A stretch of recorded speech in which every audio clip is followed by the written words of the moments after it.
மட்டும் நேற்று நாம் தியானித்த வண்ணமாக நல்ல போராட்டத்தை போராடினேன் என்று நாம் பார்த்தோம். அதை தொடர்ந்து தியானிக்கும்படியாக 2 தீமோத்தேயு 4ஆம் அதிகாரம் 7ஆம் வசனம். நல்ல போராட்டத்தை போராடினேன், ஓட்டத்தை முடித்தேன், விசுவாசத்தை காத்துக்கொண்டேன். நல்ல போராட்டத்தை போராடினேன், ஓட்டத்தை முடித்தேன். ஆம், கிறிஸ்துவுக்குள்ளாக ஒரு போராட்டமான ஓட்டம் உண்டு. அந்த ஓட்டத்தை முடித்தே ஆக வேண்டும்.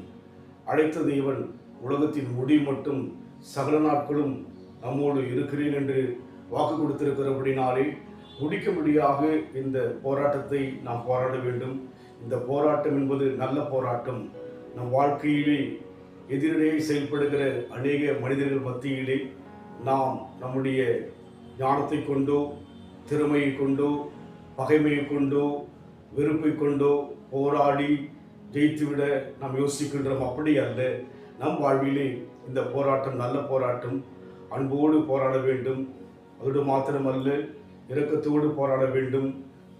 சகிப்போடு கூட போராட வேண்டும்.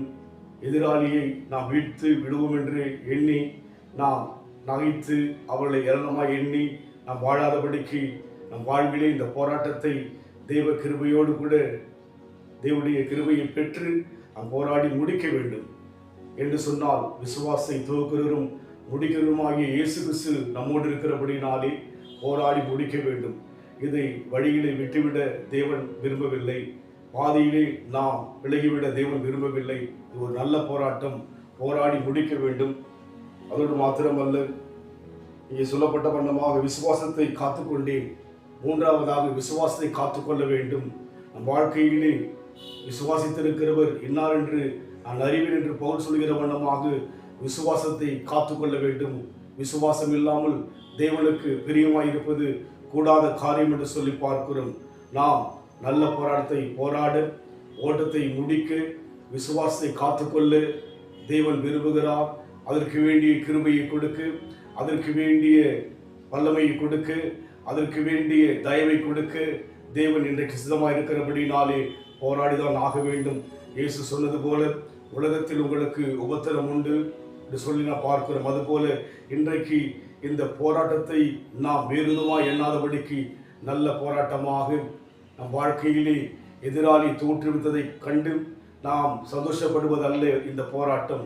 அவளுக்கு ஜெபிக்கும்படியாக எதிராளி என்று யாரையும் யோசிக்காதபடிக்கு இயேசு கிறிஸ்து சிலுவையின் உச்சத்தில் இருக்கும்போது அவருடைய 7 வார்த்தைகளை குறித்து நாம் தியானித்திருப்போம். உண்மையாகவே அந்த அனுபவத்தில் செல்லும்போது அந்த வாழ்க்கை, அந்த போராட்டத்தினுடைய முடிவு என்பது உலகத்துக்கே இயேசுடைய அந்த முடிவு ஆசீர்வாதமாக மரணத்தோடு முடிந்து விடாதபடிக்கு மரித்து உயிர்த்தெழுந்து இன்றைக்கு உயிராயிருக்கிறார்.